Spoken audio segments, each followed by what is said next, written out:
Selamat datang kembali di channel Radio Tempur. WWE atau World Wrestling Entertainment telah menjadi pengisi masa kecil kita warga negara Indonesia, khususnya mereka yang kelahiran 90-an. Di La TV, kita menyaksikan duel pegulat-pegulat kelas dunia bertanding untuk membuktikan siapa yang terbaik. Kita pun memilih jagoan kita masing-masing. Mereka yang suka dengan kisah underdog dan pegulat yang menggunakan kelincahannya pasti mengidolakan Rey Mysterio. Kemudian remaja di atasnya rata-rata mengidolakan The Undertaker karena karismanya. Mereka yang suka main Smackdown Pain rata-rata mengidolakan Brock Lesnar. Kalau gue sendiri sih Rob Van Dam, karena bagi gue dia adalah versi lebih baiknya Rey Mysterio.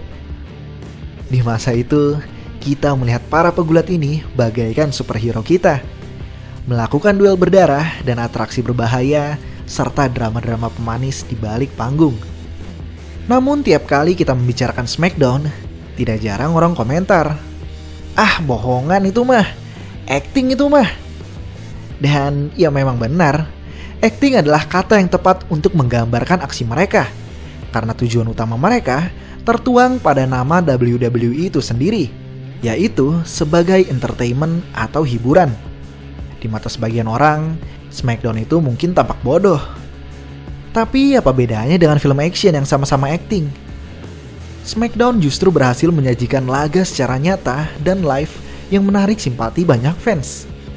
Hingga akhirnya di tahun 2006, Smackdown dilarang tayang di layar kaca nasional akibat insiden yang merenggut nyawa salah seorang pelajar di Jawa Barat. Yang secara langsung juga menjadi akhir dari La TV yang kemudian diakuisisi Bakri menjadi TV One sekarang ini. Menghilangnya WWE dari Indonesia bukan berarti mereka berhenti beroperasi.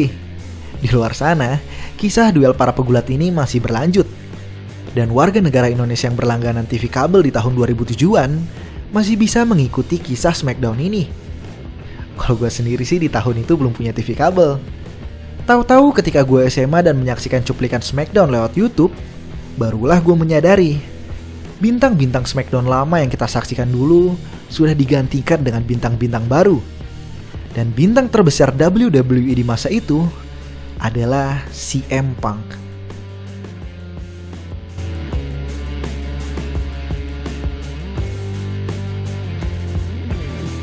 Philip Jack Brooks, yang lebih dikenal dengan nama CM Punk ini, lahir di Chicago, Illinois 26 Oktober 1978. Ayahnya adalah pemabuk berat. Inilah yang membuat CM Punk untuk mengambil gaya hidup straight edge. Gaya hidup straight edge pertama kali dipopulerkan oleh band Minor Threat di tahun 80-an melalui lagunya yang berjudul Straight Edge. Straight edge sendiri adalah gaya hidup, filosofi, dan pergerakan anak muda yang menganut anti penggunaan narkoba, anti penggunaan minuman beralkohol, anti merokok, dan anti seks bebas. Huruf X yang menjadi simbol straight edge ini pun biasa dikenakan penganutnya di tangan mereka. Dan simbol ini terus CM Punk kenakan di sepanjang karirnya untuk mengingatkan dan menginspirasi penontonnya atas gaya hidup yang ia ambil. Sejak kecil, CM Punk sudah menyukai pro wrestling. Pengalaman Jack Brooks pertama kali di dunia pro wrestling adalah dalam pertunjukan lokalan yang dinamai Lunatic Wrestling Federation. Jack Brooks pertama kali menggunakan nama panggung CM Punk ketika ia dipasangkan tag team bersama fighter yang bernama CM Venom. CM sendiri adalah singkatan dari Chick Magnets. 90-an banget sih namanya. CM Punk menemukan kecintaan dalam seni pro wrestling ini dan berniat ingin serius. Berbagai promotor kecil CM Punk lalui, mulai dari Ring of Honor, NWA, OVW, hingga akhirnya di tanggal 24 Juni 2006, CM Punk bergabung dengan promotor besar ECW. Personanya yang sangat cocok dengan ECW dan kemampuan mikrofonnya yang fenomenal membuat CM Punk diprospek untuk memiliki rekor undefeated di awal karirnya. Dan fans wrestling jatuh cinta pada sosok CM Punk ini. Bahkan, CM Punk yang masih berada dalam ECW ini dipilih untuk bergabung dalam pay-per-view Survivor Series 2006 bersama bintang pro wrestling terbesar saat itu di Generation X. CM Punk kemudian menjadi juara ECW dan mempertahankan gelarnya selama 143 hari. Pada tanggal 23 Juni 2008, CM Punk diumumkan bergabung dengan Raw. Sebelumnya, di tanggal 30 Maret 2008 dalam WrestleMania 24, CM Punk memenangkan turnamen Money in the Bank. Buat yang gak tahu, hadiah dari Money in the Bank adalah menukar koper uang dengan hak untuk memperebutkan sabuk juara kapanpun ia mau. Dan CM Punk menukar koper itu di minggu keduanya bersama Raw untuk mengambil sabuk juara kelas berat dari Edge yang baru saja dihajar Batista. Dan inilah kali pertama CM Punk memegang sabuk juara dunia pro wrestling. CM Punk pun mengantongi banyak kemenangan spektakuler dalam karirnya di Raw, seperti menang duel atas Batista, JBL, juara tag team bersama Kofi Kingston, dan juara Intercontinental. Dan CM Punk lagi-lagi memenangkan Money in the Bank dalam WrestleMania 25 yang kemudian ia tukar untuk mengambil sabuk juara dari Jeff Hardy. Meskipun telah menjadi juara dunia 2 kali, dengan drama pedas yang ia konsep dan ia berikan, WWE tidak pernah memandang CM Punk sebagai bintang terbesar atau setidaknya berada dalam jajaran itu. CM Punk selalu menjadi bintang kelas 2. Di tahun 2011, CM Punk mengumumkan bahwa kontraknya bersama WWE akan segera berakhir, dan ia tidak berencana memperpanjangnya. Saat itu fans bertanya-tanya, apakah ini merupakan bagian dari skrip? Karena kenyataannya kontrak CM Punk memang benar-benar akan habis. WWE pun berusaha membujuk CM Punk tetap tinggal dengan memasukkannya dalam duel perebutan sabuk juara WWE melawan bintang terbesar mereka, John Cena.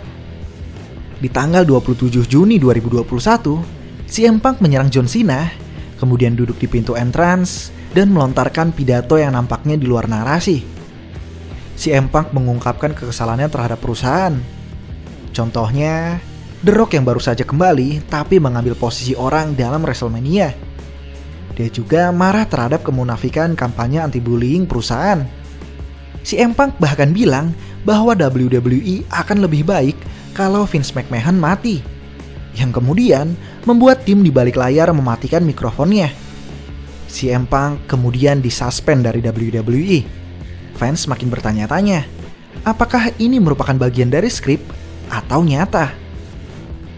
Drama ini membuat perebutan sabuk juaranya melawan John Cena semakin panas. Pertandingan perebutan sabuk ini pun digelar di kampung halaman CM Punk, Chicago, dan masyarakat di sana menyambut meriah putra daerahnya tersebut. Setelah berduel 34 menit penuh, CM Punk memenangkan pertandingan dan menjadi juara dunia WWE. Namun di tahun 2013, CM Punk harus ikhlas kehilangan sabuk ini setelah kalah dari The Rock. Bertahun-tahun CM Punk telah berusaha mati-matian untuk membangun kisah bagi WWE, hanya untuk dihianati begitu saja oleh WWE dengan menjadikan The Rock yang baru saja datang menjadi juara baru. Ia mencoba untuk memercik api baru bagi industri ini dengan merubah kultur pro wrestling yang kekanak-kanakan dengan memasukkan unsur reality ke dalamnya. Namun WWE terus saja memotong langkahnya. Dan di tahun 2014, CM Punk menemui Vince McMahon dan Triple H untuk memberitahu bahwa dia keluar dan tidak akan kembali lagi.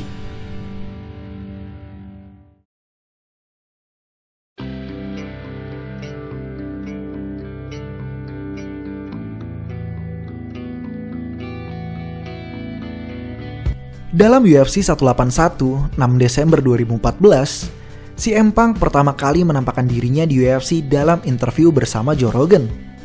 CM Punk pun menjelaskan bahwa pertandingannya di UFC tidak akan menjadi pertandingan eksibisi sesekali saja.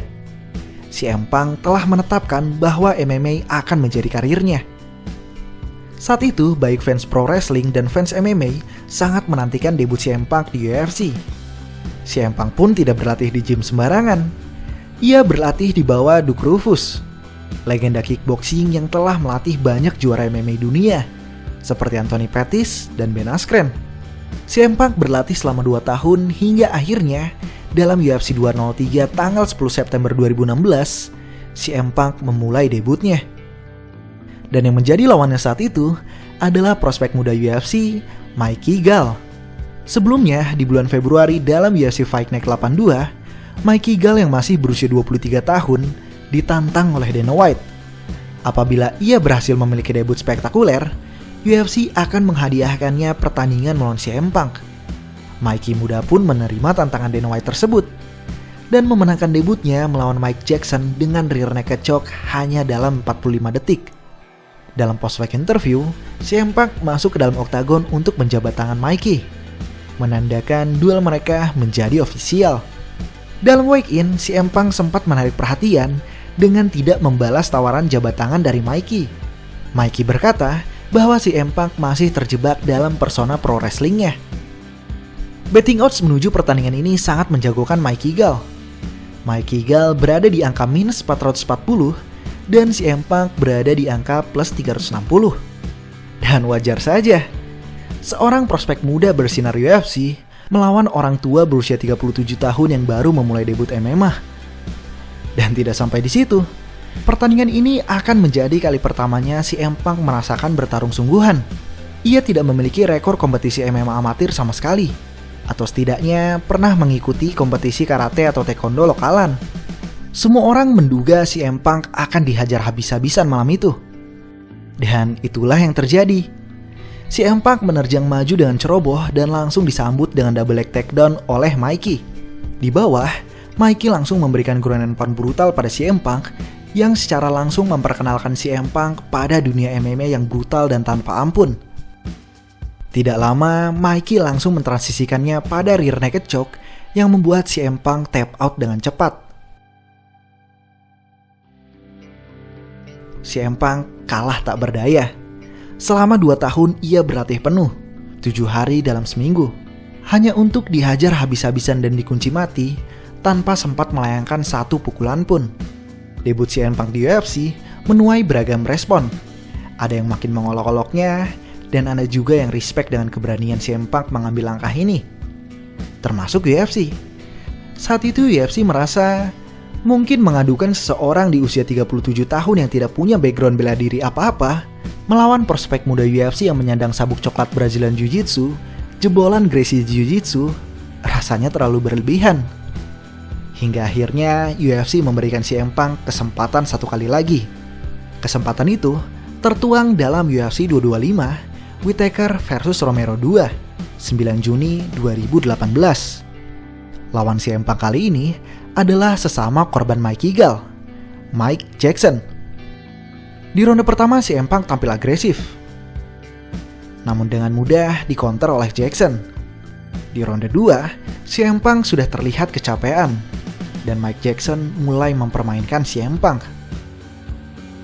Dan di ronde 3, fans muak dengan pertandingan ini. Pertandingan ini tampak seperti orang tua renta yang dipermainkan anak muda. Bahkan dalam post-fight interview, Dana White mengungkapkan emosinya terhadap pertandingan ini. Ia muak baik terhadap CM Punk maupun Mike Jackson. Alasan Dana White muak terhadap CM Punk mungkin sudah jelas. Sedangkan alasan ia muak terhadap Mike Jackson adalah karena ia mempermainkan CM Punk. Padahal Jackson seharusnya bisa menghabisi CM Punk. Gaya-gayaan di dalam oktagon itu bukan masalah. Tapi apa yang Mike Jackson tampilkan adalah penghinaan. Baik penghinaan terhadap CM Punk maupun penghinaan terhadap olahraga MMA itu sendiri. Setelah malam itu, baik CM Punk dan Mike Jackson dikeluarkan dari UFC. He's a very nice guy. He's a very nice guy and he's a hard worker, but he does not have athletic talent. he's missing a lot. And he's a showman. And when he was in the WWE, he was allowed to say, "I am the fucking man," and throw his arms up in the air. Right. And they had it scripted so that he was the man.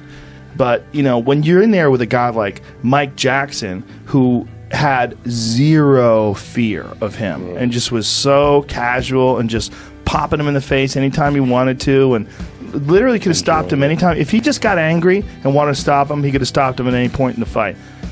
He doesn't have any talent. That's all it is. He just doesn't have physical talent, or whatever, for whatever reason. Whether it's his approach, his intensity, whether it's not his coaching. He's with Duke fucking Rufus. You know, Duke's a beautiful person. He's a great guy in every sense of the word. He just is. He's a great guy. He did his best. You know, there's only so much you could do. Right. You know.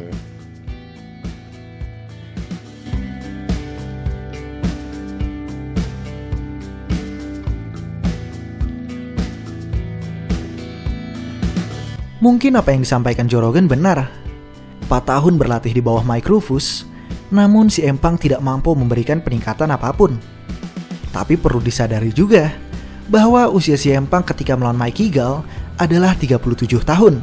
Dan ketika ia melawan Mike Jackson, CM Punk berusia 39 tahun.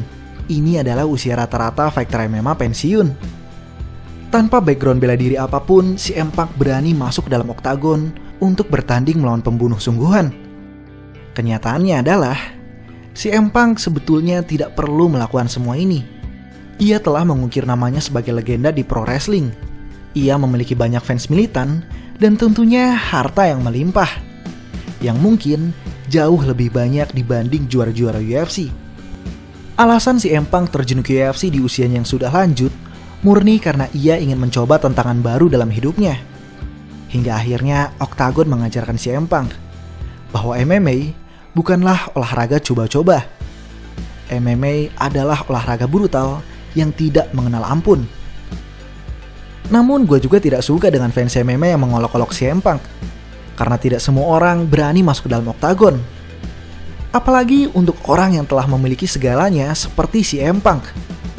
He has nothing to gain and everything to lose, but he did it anyway. Di tanggal 21 Agustus 2021 kemarin, CM Punk dikabarkan akan comeback ke dunia pro wrestling dan akan bergabung dengan All Elite Wrestling, pesaing WWE yang nampaknya akan menyalip WWE di masa depan. Kehadiran CM Punk saat itu masihlah sebuah rumor, tapi cukup dengan rumor saja, tiket stadion ludes dibeli oleh fans pro wrestling. Dan ternyata, kehadiran ini bukan hanya rumor. Begitu lagu Cult of Personality dikumandangkan, jeritan fans menggelegar di arena. Ratusan fans menyambut meriah kedatangan CM Punk. Dan mungkin ini adalah jalan terbaik untuk CM Punk. Berlaga di hadapan fans yang dicintainya dalam olahraga yang ia cintai. Siapa yang kalian ingin Radio Tampur bahas berikutnya? Tulis di kolom komentar ya. Terima kasih.